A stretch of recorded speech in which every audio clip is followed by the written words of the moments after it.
السلام علیکم ورحمۃ اللہ وبرکاتہ۔ بسم اللہ الرحمن الرحیم۔ ناظرین، حضرت رابعہ بصریہ رحمۃ اللہ علیہا کا بیشتر وقت نماز پڑھنے میں گزرتا تھا۔ ایک مرتبہ کوئی پریشان حال آدمی دعا کروانے کے لیے حاضر ہوا۔ دیکھا تو ظہر کی نماز پڑھنے میں مشغول تھی۔ جب فارغ ہوئی تو نوافل کی نیت باندھ لی۔ اسی طرح عصر کی نماز کا وقت ہو گیا۔ عصر کی نماز پڑھ کر تسبیح پڑھنے میں مشغول ہو گئی، حتیٰ کہ مغرب ہو گئی۔ نماز مغرب ادا کرنے کے بعد اوابین کی نیت باندھ لی۔ اسی حال میں عشاء کی اذان ہو گئی۔ نماز عشاء کے بعد نفل کی نیت کر لی، رکوع اور سجدہ میں مشغول رہی، حتیٰ کہ فجر کی نماز کا وقت ہو گیا تو مناجات میں مشغول ہو گئی۔ بالآخر فجر کی نماز ادا کی تو تلاوت قرآن پاک میں مصروف ہو گئی۔ فراغت پر اشراق کے نوافل ادا کیے تو بیٹھے بیٹھے تھوڑی دیر اونگ آ گئی۔ جب بیدار ہوئی تو رو رو کر دعا مانگنے لگی، اے اللہ، میں ایسی آنکھ سے تیری پناہ چاہتی ہوں جو نیند سے بھرتی ہی نہیں ہے۔ حضرت رابعہ بصریہ رحمۃ اللہ تعالی علیہا بہت کم گفتگو کیا کرتی تھی۔ اکثر اوقات کوئی گفتگو کرنی ہوتی تو آیات قرآنی کا سہارا لے کر اپنا مطلب بیان کرتی۔ لوگوں نے پوچھا کہ آپ ایسا کیوں کرتی ہیں؟ جواب میں فرمایا، انسان جو کچھ بولتا ہے فرشتے اسے لکھتے رہتے ہیں۔ میں کوشش کرتی ہوں کہ قرآن مجید کی آیات کے سوا کچھ نہ بولوں۔ یہ احتیاط اس لیے ہے کہ کہیں میرے منہ سے غلط لفظ نہ نکل جائے اور فرشتے اسے تحریر کر لیں، پھر مجھے محبوب حقیقی کے سامنے شرمندہ ہونا پڑے۔ ایک شخص نے حضرت رابعہ بصریہ رحمۃ اللہ تعالی علیہا کے سامنے دنیا کی بہت مذمت کی۔ آپ تھوڑی دیر سنتی رہی، پھر فرمایا، اٹھ چلا جا یہاں سے، تو نے اتنا وقت دنیا کی مذمت بیان کرنے میں لگا دیا۔ تجھے دنیا سے بہت محبت ہے، اگر کسی سے نفرت ہو تو اس کا تذکرہ بھی اچھا نہیں لگتا۔ ایک مرتبہ رابعہ بصریہ رحمۃ اللہ علیہا سے لوگوں نے پوچھا کہ ہم نے آپ کو کبھی ہنستے نہیں دیکھا، کیا وجہ ہے؟ آخر اللہ تعالی نے انسان کو ہنسنے سے منع تو نہیں کیا۔ رابعہ بصریہ رحمۃ اللہ علیہا نے جواب دیا، بے شک اس نے منع تو نہیں فرمایا، مگر مجھے اس کام کے لیے فرصت نہیں ہے۔ لوگوں نے تعجب سے کہا، کیا ہنسنے کے لیے بھی فرصت درکار ہوتی ہے؟ حضرت رابعہ بصریہ رحمۃ اللہ تعالی علیہا نے کہا، ہاں، دنیا میں وہی شخص ہنستا ہے جسے اطمینان قلب حاصل ہو، اور میں ابھی اس نعمت سے محروم ہوں۔ حاضرین مجلس نے درخواست کی کہ اپنی بات کی وضاحت فرما دیں۔ حضرت رابعہ بصریہ رحمۃ اللہ علیہا نے فرمایا، میں نے محبت کے لیے صرف ایک ہی ہستی کا انتخاب کیا ہے، اور وہ ہے اللہ رب العالمین کی ذات۔ میں اس خوف سے روتی رہتی ہوں کہ کہیں میری زندگی بھر کی محنت اکارت نہ ہو جائے اور مرتے وقت مجھ سے یہ نہ کہہ دیا جائے کہ تو ہمارے لائق نہیں ہے۔ حضرت رابعہ بصریہ رحمۃ اللہ تعالی علیہا نے ساری زندگی تجرد کے عالم میں گزار دی۔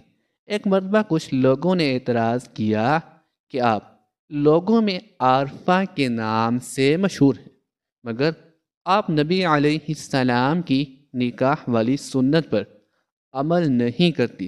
حضرت رابعہ بصریہ رحمۃ اللہ علیہا نے جواب میں فرمایا، مجھے 3 باتوں کا اندیشہ ہے، اگر تم مجھے ان اندیشوں سے نجات دلا دو تو میں آج ہی نکاح کر لوں گی۔ میرا پہلا اندیشہ یہ ہے کہ مرتے وقت ایمان سلامت لے جاؤں گی یا نہیں۔ دوسرا یہ کہ نامہ اعمال دائیں ہاتھ میں دیا جائے گا یا نہیں۔ تیسرا، قیامت کے دن کچھ لوگ جنت میں جائیں گے، کچھ جہنم میں، تم لوگ بتاؤ کہ میں کس طرف جاؤں گی؟ لوگوں نے کہا ہمیں کچھ معلوم نہیں، بس اللہ تعالی ہی بہتر جانتا ہے کہ کس کا کیا حشر ہوگا۔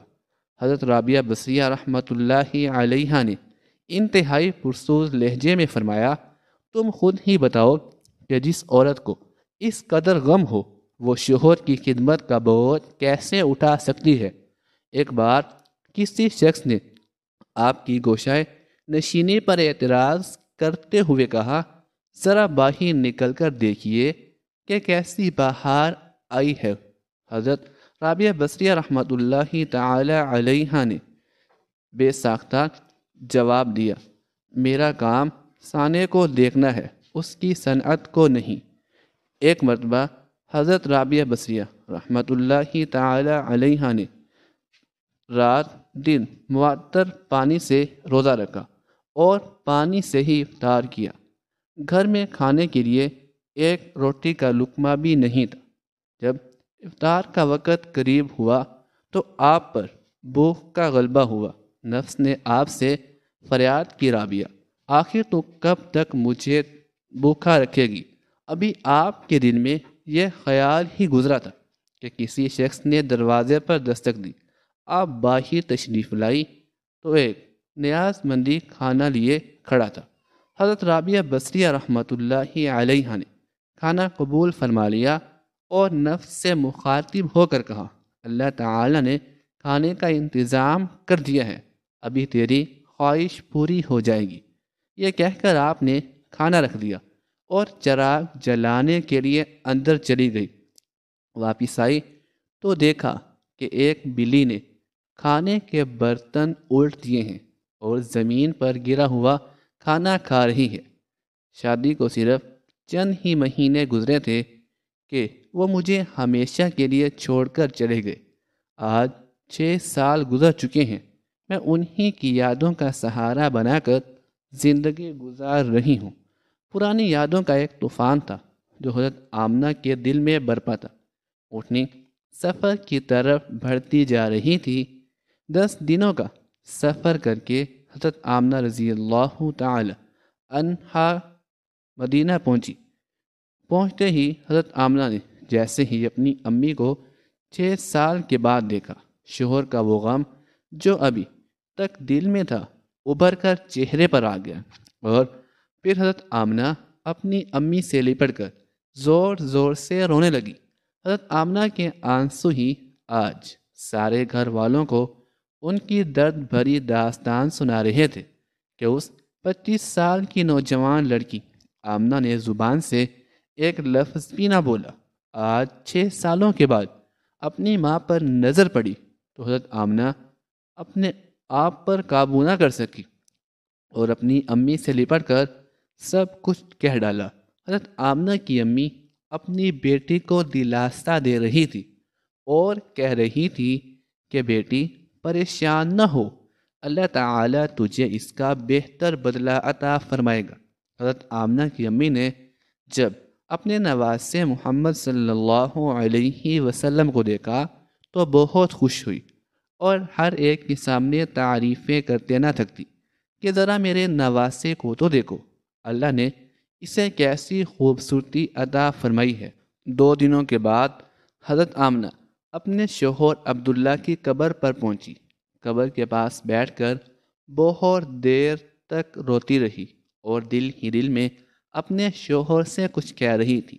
شاید وہ یہ کہہ رہی ہوں گی کہ عبداللہ تم مجھے اتنی جلدی چھوڑ کر کیوں چلے گئے؟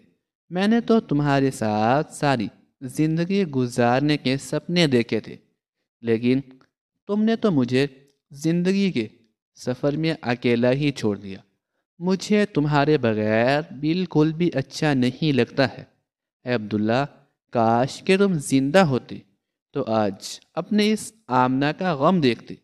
میں تو گھر میں امید لگائے بیٹھی تھی کہ آپ 2 مہینوں میں واپس آ جائیں گے، لیکن آپ تو ابھی واپس نہ آئے۔ اے عبداللہ، کاش کہ تم زندہ ہوتے تو آج اپنے اس چاند جیسے خوبصورت بچے کو دیکھتے کہ اللہ تعالی نے تیرے بچے کو کیسا حسن عطا فرمایا ہے۔ اے عبداللہ، کاش کہ تم زندہ ہوتے تو اس اپنے یتیم بچے کو اپنے کندھوں پر بٹھا کر بازاروں میں گھماتے، اس کے لیے اچھے اچھے کھلونے لاتے اور اسے اپنے ہاتھوں سے کھانا کھلاتے۔ لیکن اے عبداللہ، آج یہ تمہارا چاند سا خوبصورت بچہ یتیم ہو گیا ہے، اس کے سر سے باپ کا سایہ اٹھ چکا ہے۔ تیرا یہ پیارا بچہ ایک زبان سے تو کچھ نہیں بولتا، لیکن اس کے دل میں بھی محلے کے دوسرے بچوں کو دیکھ کر یہ خیال ضرور آتا ہوگا کہ کاش میرے ابا زندہ ہوتے تو وہ مجھے بھی اچھے اچھے کھلونے لا کر دیتے، مجھے بازاروں میں گھماتے اور مجھے پیارے پیارے کپڑے پہناتے۔ حضرت آمنہ رضی اللہ تعالی عنہ اپنے شوہر کی قبر کے پاس بیٹھی روئی جا رہی تھی، اور پھر شام ہوتے ہوئے اپنی باندی ایمن کے ساتھ گھر واپس آ گئی۔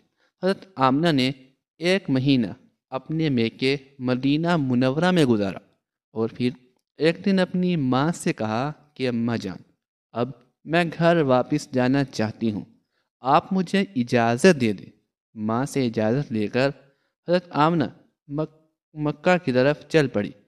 اونٹنی پر سب سے آگے ہمارے حضور صلی اللہ علیہ وسلم بیٹھے ہوئے تھے، پھر حضرت آمنہ اور سب سے پیچھے ایمن۔ یہ 3 لوگوں کا قافلہ مکہ کی طرف روانہ ہوا۔ ہمارے حضور صلی اللہ علیہ وسلم کے سارے ماموں اور خالائیں ان تینوں کو مدینہ کے باہر تک الوداع کہنے آئے، اور پھر یہ 3 لوگوں کا قافلہ مکہ کی طرف روانہ ہو گیا۔ 3 دنوں کے سفر کے بعد یہ قافلہ عرب کی سب سے ویران جگہ سے گزر رہا تھا۔ اس جگہ کا نام ابوا ہے۔ ہر طرف سناٹا ہی سناٹا، گھنی جھاڑیاں، کالے سیاہ پہاڑ۔ شام کا وقت تھا، اور اس ریگستانی ویران علاقے میں سے ان تینوں لوگوں کا قافلہ مکہ کی طرف چلتا جا رہا تھا۔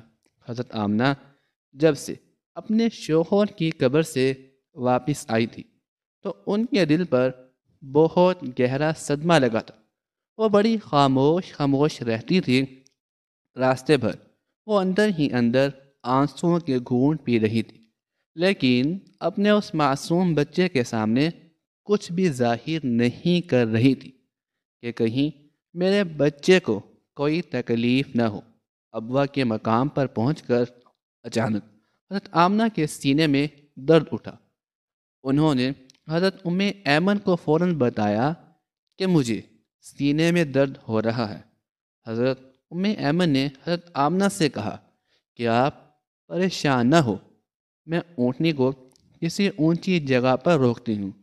اور پھر حضرت ایمن اونٹنی کو ایک اونچے ٹیلے پر لے کر پہنچی۔ اس جگہ پر ایک پتھر کا تخت سا بنا ہوا تھا۔ انہوں نے حضرت آمنہ کو اونٹنی سے اتار کر اس پتھر پر بٹھا دیا۔ حضرت آمنہ کے بار بار سینے میں عجیب سا درد اٹھ رہا تھا۔ شاید انہیں اپنے شوہر کا غم بہت زیادہ ہو گیا تھا، اس لیے انہیں دل کا دورہ آ رہا تھا۔ حضرت آمنہ بار بار اپنا سینہ پکڑ رہی تھی اور درد کو روکنے کی کوشش کر رہی تھی، لیکن قدرت کو کچھ اور منظور تھا۔ ہمارے حضور صلی اللہ علیہ وسلم اپنی امی کو گھبرائی ہوئی نگاہوں سے دیکھ رہے تھے۔ وہ سمجھ نہیں پا رہے تھے کہ میری امی کو کیا ہو رہا ہے۔ حضور صلی اللہ علیہ وسلم کی عمر اس وقت صرف 6 سال تھی۔ آنکھوں میں آنسو بھرے ہوئے تھے، دل گھبرا رہا تھا، اور بار بار ہمارے حضور صلی اللہ علیہ وسلم اپنی امی سے کہہ رہے تھے کہ امی جان، آپ مجھ سے بات کیوں نہیں کر رہی ہو؟ آپ خاموش کیوں ہو؟ مجھ سے بات کرو۔ امی حضرت ایمن حضرت آمنہ کے ہاتھ پیر دبا رہی تھی اور ان کے سر پر ہاتھ پھیرتے ہوئے کہہ رہی تھی کہ آمنہ ہمت رکھو، تمہیں کچھ نہیں ہوگا، تم بالکل ٹھیک ہو جاؤ گی۔ لیکن حضرت آمنہ سمجھ چکی تھی کہ شاید اب جانے کا وقت آ چکا ہے۔ حضرت آمنہ درد کی وجہ سے بار بار اپنی آنکھیں بند کرتی اور کھولتی۔ حضرت آمنہ آنکھ کھول کر اپنے اس 6 سال کے بچے کو دیکھتی اور دل ہی دل میں سوچتی کہ کاش اب میرے اس یتیم بچے کا کیا ہوگا۔ میرے بچے نے اپنے باپ کا سایہ تو دیکھا ہی نہیں، اور اب میں بھی اسے چھوڑ کر جا رہی ہوں۔ نہ بہن ہے نہ بھائی ہے، میرا بچہ اب کس کے سہارے جیے گا۔ حضرت آمنہ درد کی وجہ سے بار بار اپنی آنکھیں بند کر لیتی، لیکن ہمارے حضور صلی اللہ علیہ وسلم اپنی امی کو ہلاتے اور روتے ہوئے پوچھتے کہ امی جان آپ کو کیا ہو رہا ہے۔ شاید ہمارے حضور صلی اللہ علیہ وسلم بھی کچھ سمجھ چکے تھے، لیکن پھر بھی 6 سال کا بچہ جانے کہ اس کی ماں کو کیا ہو رہا ہے۔ آج تک ہمارے حضور صلی اللہ علیہ وسلم نے کسی کو مرتے ہوئے نہیں دیکھا تھا۔ آخر حضرت آمنہ نے موت سے کچھ سیکنڈ پہلے سارا زور لگا کر اپنی آنکھیں کھولی اور اپنے 6 سال کے بچے کے سر پر ہاتھ رکھتے ہوئے کہا کہ بیٹا پریشان نہ ہونا، اب میں جا رہی ہوں، لیکن ساری دنیا کو ایک ایسا بچہ دے کر جا رہی ہوں جو ساری کائنات کو روشن کرے گا۔ اتنا کہہ کر حضرت آمنہ نے حضور صلی اللہ علیہ وسلم کا سر اپنے سینے پر رکھ لیا اور اپنی آنکھیں بند کر لی۔ حضور صلی اللہ علیہ وسلم نے محسوس کیا کہ میری امی کی کوئی آواز نہیں آ رہی ہے، تو سر اٹھا کر دیکھا تو حضرت آمنہ کی وفات ہو چکی تھی۔ حضور صلی اللہ علیہ وسلم اپنی امی کو ہلا رہے تھے اور کہہ رہے تھے کہ امی جان اٹھو، مجھ سے بات کرو، میں آپ کے بغیر کہیں نہیں جاؤں گا، میرا مکہ میں آپ کے سوا کون ہے۔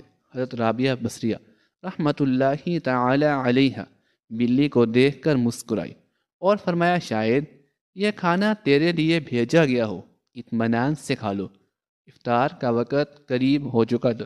حضرت رابعہ بصریہ رحمۃ اللہ تعالی علیہ نے چاہا کہ پانی ہی سے روزہ افطار کر لیں۔ اتنے میں تیز ہوا کا جھونکا آیا اور چراغ بجھ گیا۔ حضرت رابعہ بصریہ رحمۃ اللہ علیہ اندھیرے میں آگے بڑھی، اتفاق سے پانی کا برتن گرا اور ٹوٹ گیا، سارا پانی زمین پر بہہ گیا۔ عجیب صورتحال تھی، بے اختیار آپ کی زبان سے یہ الفاظ نکلے، الہی کیا راز ہے، میں گناہ نہیں جانتی کہ تیری رضا کیا ہے۔ جواب میں حاتف غابی نے کہا، اے میری محبت کا دامن بھرنے والی، اگر تو چاہتی ہے کہ تیرے لیے دنیا کی نعمتیں وقف کر دوں تو پھر میں تیرے دل سے اپنا غم واپس لے لوں گی، کیونکہ میرا غم اور دنیا کی نعمتیں ایک ہی دل میں جمع نہیں ہو سکتی۔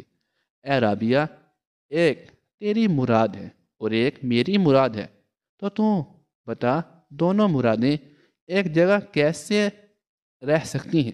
رابعہ بصریہ علیہ نے جب یہ آواز سنی تو اپنی رضا کو ہمیشہ کے لیے اللہ تعالی کی رضا میں گم کر دیا اور گشتگان خنجر تسنیم میں شامل ہو گئی۔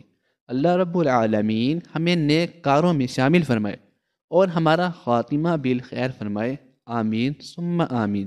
ناظرین، کمنٹ باکس میں اللہ تعالیٰ کے 99 ناموں میں سے ایک نام ضرور ٹائپ کیجیے گا۔ شکریہ، اللہ حافظ۔